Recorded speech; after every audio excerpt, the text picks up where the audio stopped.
Kalampag lang para tamaan ng kaba ang mga diskaya.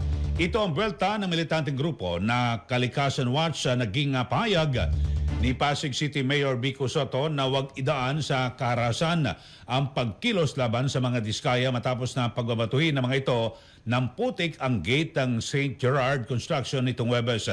Ayon kay Jonah Yang ng grupong Agam, sana maunawaan ni Pasig City Mayor Sotto na hindi na sila makapagtimpi sa mga nangyayari.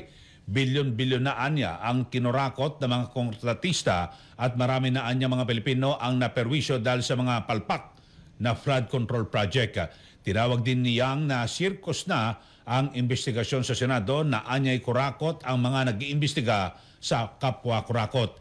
Hiling ng grupo kay Mayor Sotto na hayaan anya silang ihayag ang kanilang galit at tiyakin na lamang na mapaparusahan ang lahat ng kontratista at politiko na nilustay ang pera ng taong bayan.